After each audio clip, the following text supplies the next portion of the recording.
तो भाई रेसलमेनिया की नाइट 1 ओवर हो चुकी है और इसे बहुत बड़ा डिजास्टर बोला जा सकता है। और मेन इवेंट में तो अलग ही लेवल का अटर शिट हो रहा था।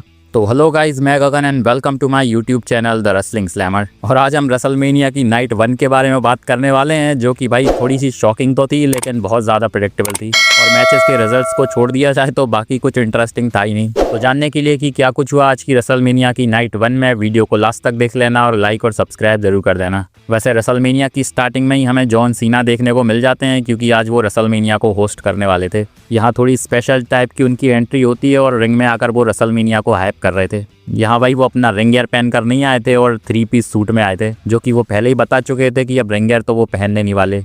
तो देखकर भाई थोड़ा सा अजीब सा लग रहा था। इसके बाद रेसलमेनिया की नाइट 1 का ओपनिंग मैच हमें देखने को मिलता है विजन, स्पीड, ऊसोस और एले नाइट का। पता नहीं भाई इस मैच को रेसलमेनिया में क्यों डाला गया था, क्योंकि उस लेवल का ये मैच बिल्कुल नहीं था। ऐसा लग रहा था कि किसी रैंडम रॉ में ये मैच हो रहा है, क्योंकि ज़्यादा कुछ खास हो ही नहीं रहा था। स्पीड थोड़ा फन क्रिएट कर रहे थे, लेकिन WWE ने ज़्यादा उन्हें यूटिलाइज करा नहीं। मैच का रिजल्ट भी बहुत ज़्यादा प्रेडिक्टेबल था। यहाँ फेस टीम की विक्ट्री हो जाती है। यहाँ दिखाया जा रहा था कि स्पीड की वजह से मिसकम्युनिकेशन हुआ और विजन हार गई, जिसकी वजह से लोगन पॉल और ऑस्टिन थ्योरी पूरा ब्लेम स्पीड पर डाल देते हैं। यहाँ लोगन पॉल धुलाई भी करते हैं स्पीड की, और ऐसा लग रहा था कि वो अपना आइकॉनिक स्प्लैश लगाने वाले हैं कमेंट्री टेबल पर स्पीड के ऊपर। लेकिन तभी भाई फेस टीम वापस आ जाती है और लोगन पॉल की धुलाई कर दी जाती है। और जो मूव हमें लोगन पॉल की तरफ से देखने को मिलने वाला था, वो स्पीड की तरफ से देखने को मिलता है। बस यही एक मूवमेंट था जो कि बहुत ज़्यादा अच्छा लग रहा था। बाकी भाई ये मैच अगर रेसलमेनिया में नहीं भी होता तो भी चल जाता। नेक्स्ट इसके बाद हमें एक अच्छा सा मैच देखने को मिलता है, अनसेंशन्ड मैच जेकब फाटू और ड्रू मैकिंटायर के बीच में। और स्टिपुलेशन के हिसाब से यहाँ बहुत सारे वेपन्स होने वाले थे, जो कि हमें देखने को भी मिलते हैं। मैच की स्टार्टिंग से ही दोनों एक दूसरे में भिड़ गए थे, और स्टार्टिंग में तो ड्रू मैकिंटायर जेकब फाटू के ऊपर बहुत तगड़े तरीके से डोमिनेट कर रहे थे। यहाँ चेयर्स, टेबल्स और टूल बॉक्स का भी यूज करा जाता है। सोशल मीडिया पर डालने के लिए ड्रू मैकिंटायर जेकब फाटू के साथ एक वीडियो भी बनाते हैं, जो कि भाई अब हर रेसलमेनिया में उनका एक रिचुअल बन चुका है। इसके बाद जेकब फाटू भी थोड़ा फाइट बैक करते हैं, लेकिन ड्रू मैकिंटायर बहुत ज़्यादा डोमिनेट कर रहे थे। लेकिन बात करें मैच के एंड की, तो एक मोमेंट पर लग रहा था कि जेकब फाटू जीतने वाले हैं, जब वो टॉप रोप से मूनसॉट लगाने जा रहे थे।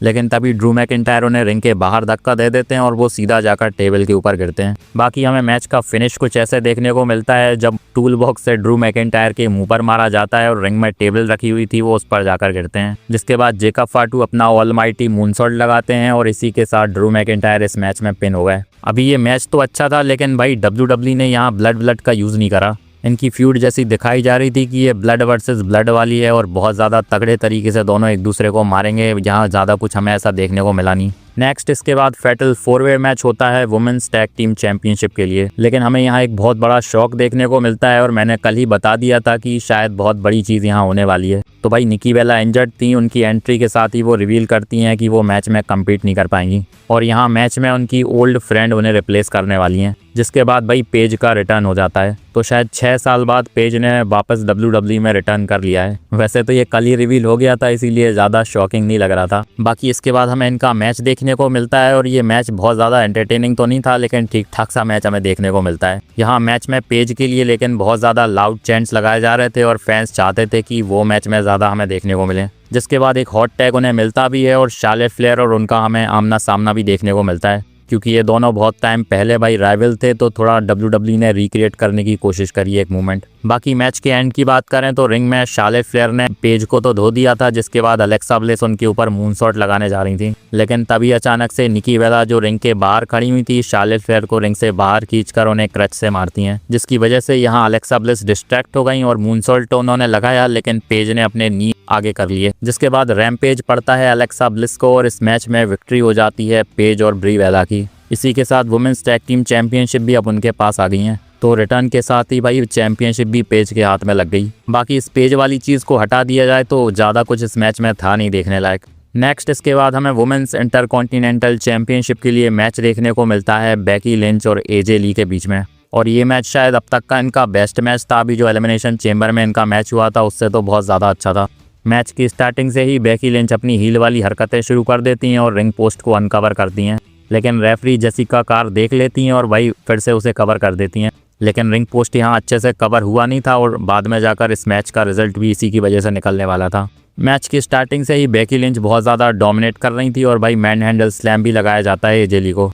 लेकिन एजे ली किक आउट कर देती हैं। जिसके बाद एक मूवमेंट पर Becky Lynch referee Jessica car से भी बढ़ जाती हैं और ऐसा लग रहा था कि अब वो पिटने वाली हैं। बाकी मैच के एंड की बात करें तो एजे ली अटैक करने जा रही थी उसी रिंग पोस्ट की तरफ बेकी लिंच के ऊपर, लेकिन बेकी लिंच रेफरी को आगे कर देती हैं, जिसकी वजह से रेफरी तो डिस्ट्रैक्ट हो जाता है और बेकी लिंच फिर से उसी रिंग पोस्ट को अनकवर करके एजे ली को उसमें मारती हैं। और रेफरी ने क्योंकि ये नहीं देखा था तो यहाँ डिस्क्वालिफिकेशन तो होता नहीं है। और बाद में मैच के एंड में मैन हैंडल स्लैम के साथ बेकी लिंच ने अपनी चैंपियनशिप को रिटेन कर लिया है। ये मैच भी वैसे प्रेडिक्टेबल था। डब्ल्यूडब्ल्यू ने शायद एजे ली को चैंपियनशिप पहले इसीलिए ही दे दी थी ताकि थोड़ा बहुत उन्हें रेन दिया जा सके, क्योंकि ज़्यादा वो अपेयर होती नहीं है डब्ल्यूडब्ल्यू में, तो रेसलमेनिया के बाद शायद थोड़ा लंबा गैप उनका हो जाता। लेकिन कुछ भी हो, ये मैच वैसे एंटरटेनिंग था। इसके बाद नेक्स्ट मैच हमें गंथर और सेथ रॉलिंस के बीच में देखने को मिलता है। एंट्री के साथ ही हमें गंथर और सेथ रॉलिंस की ब्रॉल देखने को मिलती है और अभी मैच स्टार्ट हुआ भी नहीं था। जिसके बाद दोनों रिंग में जाते हैं और ऑफिशियली मैच स्टार्ट हो जाता है। स्टार्टिंग में तो ये मैच बहुत ज़्यादा बोरिंग सा लग रहा था क्योंकि बहुत ज़्यादा स्लो पेस पर चल रहा था, लेकिन इसके बाद भाई धीरे धीरे गंथर और सेथ रॉलिंस मूड में आते हैं और खतरनाक से हमें मूव्स देखने को मिलते हैं। सेथ रॉलिंस का 6 महीने बाद ये पहला मैच था और ऐसा लग नहीं रहा था कि इतने टाइम बाद वो वापस आए हैं। वो गंथर को खतरनाक तरीके से पहले तो पेडिग्री लगाते हैं, इसके बाद स्टॉम्प मारा जाता है और ऐसा लग रहा था कि शायद अब गंथर हार जाएंगे, लेकिन गंथर ने यहाँ किक आउट कर दिया। जिसके बाद गंथर स्लीपर में फंसाते हैं सेथ रॉलिंस को, लेकिन सेथ रॉलिंस निकल जाते हैं और बाद में जाकर सेथ रॉलिंस ही गंथर को स्लीपर में फंसा लेते हैं, लेकिन यहाँ रोप्स का यूज़ करके गंथर भी स्लीपर से निकल गए। इसके बाद सेथ रॉलिंस विंटेज मूव्स भी यूज़ करते हैं, लेकिन गंथर भाई हार ही नहीं रहते। जिसके बाद सेथ रॉलिंस गंथर को रिंग के बाहर लेकर जाते हैं और अनाउंसिंग टेबल पर उन्हें पेडिग्री मारी जाती है। जिसके बाद उन्हें स्टॉम्प पड़ता है और ऐसा लग रहा था कि अब गंथर रिंग तक तो पहुंच ही नहीं पाएंगे, लेकिन तभी अचानक से हमें दिखाया जाता है कि ब्रॉन बेकर ने आकर सेथ रॉलिंस को स्पेयर लगा दिया। जिसके बाद वो उन्हें रिंग में पटक देते हैं और रेफरी ये सब देखता नहीं है क्योंकि वो गंथर में बिजी था, जिसकी वजह से यहाँ डिस्क्वालिफिकेशन नहीं होता। अभी गंथर को अच्छा खासा टाइम मिल चुका था रिकवर होने का, तो भाई रिंग में आकर सेथ रॉलिंस को वो स्लीपर में फंसा लेते हैं। जिसके बाद थोड़े टाइम बाद सेथ रॉलिंस पास आउट हो जाते हैं, लेकिन यहाँ उन्होंने टैप आउट नहीं करा। इस मैच का आउटकम भी भाई बहुत ज़्यादा प्रेडिक्टेबल था और पता था कि ब्रॉन बेकर यहाँ जरूर आने वाले हैं। गंथर को भी भाई विक्ट्री की ज़रूरत थी क्योंकि बाद में जाकर उनका एक बहुत बड़ा मकसद आने वाला है। लेकिन वैसे इसके बाद जाते जाते ब्रॉन बेकर का शायद मूड बदल जाता है और अचानक से फिर से आकर वो सेथ रॉलिंस को स्पेयर लगा देते हैं और अब बहुत ऑब्वियस सी बात है कि सेथ रॉलिंस और ब्रॉन बेकर की फ्यूड हमें देखने को मिलेगी। नेक्स्ट इसके बाद वुमेन्स वर्ल्ड चैंपियनशिप के लिए स्टेफनी वकार और लिव मॉर्गन का मैच हमें देखने को मिलता है। अभी ये मैच भी भाई ठीक ठाक सा ही था, ज़्यादा कुछ स्पेशल सा यहाँ हमें देखने को मिलता नहीं है। इसके बाद रोक्सेन परेज और रकेल रॉड्रिगेज यहाँ आती हैं, जहाँ रोक्सेन परेज डिस्ट्रैक्ट करती हैं रेफरी को और रकेल रॉड्रिगेज स्टेफनी वकार पर अटैक कर देती हैं। जिसके बाद लिव मॉर्गन ओब्लिवियन मारती हैं स्टेफनी वकार को, लेकिन यहाँ स्टेफनी वकार ने किक आउट कर दिया। जिसके बाद हमें रकेल रॉड्रिगेज और रोक्सेन परेज के ऊपर स्टेफनी वकार की क्रॉस बॉडी देखने को मिलती है और यहाँ से जजमेंट डे के मेंबर्स तो बाहर हो चुके थे, लेकिन इन सब की वजह से स्टेफनी वकार डिस्ट्रैक्ट हो गई और लिव मॉर्गन ने इसका फायदा उठा लिया, जहां एक कोड ब्रेकर और ओब्लिवियन के साथ स्टेफनी वकार को लिव मॉर्गन ने पिन कर दिया और इसी के साथ भाई अब नई वुमेन्स वर्ल्ड चैंपियन बन गई हैं लिव मॉर्गन। इस मैच का आउटकम भी भाई बहुत ज़्यादा प्रेडिक्टेबल सही था। इसके बाद हमें रेसलमेनिया की नाइट 1 का मेन इवेंट देखने को मिलता है, Randy Orton versus Cody Rhodes for WWE undisputed championship. ये मैच भाई बड़ा ही अजीब सा था और पता नहीं कैसे बुक करा गया था और मैच की एंडिंग ने तो बहुत सारे फैंस को डिसअपॉइंट करा होगा। सबसे पहले ही स्टार्टिंग में पैट मैकेफे अपनी बकवास कर रहे थे और बकवास करते करते वो कोडी रोड्स के ऊपर माइक से अटैक कर देते हैं।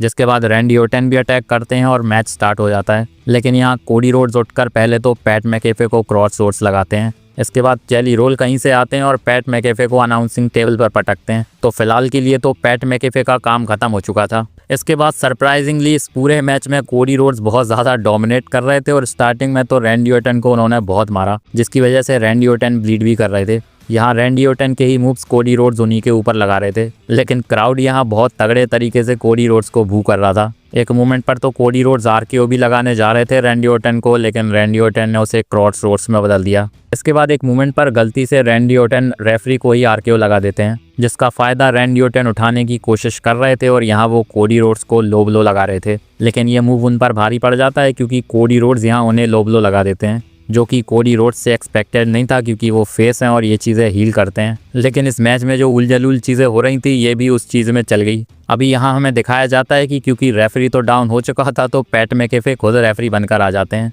लेकिन भाई इसके बाद एक बहुत बड़ा शॉकिंग मोमेंट आता है जब पैट मैकेफे को ही रैंडी ऑर्टन आरकेओ लगा देते हैं, जिसके तुरंत बाद कोडी रोड्स उन्हें क्रॉस रोड्स लगाते हैं और इस मैच में कोडी रोड्स की विक्ट्री हो गई। पता नहीं भाई कौन से नशे करके ये मैच बुक करा गया था, क्योंकि इस मैच में कुछ भी हो रहा था। लेकिन यहाँ कोडी रोड्स को विक्ट्री सेलिब्रेट करने का ज़्यादा मौका मिलता नहीं है, क्योंकि रैंडी ऑर्टन आकर उन्हें बजा देते हैं। इसके बाद रैंडी ऑर्टन की तरफ से हमें पंट किक भी देखने को मिल गई, जो कि बहुत टाइम से WWE यूज़ कर नहीं रही थी। और रेसलमेनिया के क्लोजिंग शॉट में हमें दिखाया जाता है कि रैंडी ऑर्टन WWE की अनडिस्प्यूटेड चैंपियनशिप के साथ खड़े हैं। इस मैच को देखकर क्लियरली लग रहा था कि भाई WWE वालों को खुद नहीं पता कि उन्हें क्या करना है। और ये भाई रेसलमेनिया का मेन इवेंट तो बिल्कुल भी नहीं लग रहा था। जिस मैच को सिंपल और अच्छा बनाया जा सकता था, WWE ने बहुत सारी चीज़ें कॉम्प्लिकेटेड कर दी। और इसी के साथ रेसलमेनिया की नाइट 1 को बहुत बड़ा डिजास्टर बोला जा सकता है। पता नहीं अब रैंडी ऑर्टन के साथ क्या होने वाला है, लेकिन इतना तो लग रहा है कि शायद फिर से वो चैंपियनशिप के पीछे जाएंगे और शायद WWE ने ये पैट मैकेफे वाला एंगल ड्रॉप कर दिया है। बाकी बात करें आज की रेसलमेनिया की, तो भाई WWE ने पूरी तरह से इसे रुन कर दिया। मैचेस तो वैसे ढंग के ज़्यादा थे नहीं और आउटकम बहुत ज़्यादा प्रेडिक्टेबल था। कुछ चीज़ों को छोड़ दिया जाए तो रेसलमेनिया की नाइट 1 तो भाई बहुत बुरी थी। बाकी कमेंट में बताओ आपको क्या लगता है कि आपको रेसलमेनिया की नाइट 1 कैसी लगी। और भाई अब होप करो कल की रेसलमेनिया हमें ठीक ठाक देखने को मिल जाए। बाकी मेरी ये वीडियो अच्छी लगी हो तो इसे लाइक और चैनल को सब्सक्राइब ज़रूर कर देना और बेल आइकन को भी प्रेस कर देना, ताकि मेरी वीडियोज़ की अपडेट्स आप तक पहुँचती रहें। तब तक के लिए मिलते हैं नेक्स्ट वीडियो में। धन्यवाद।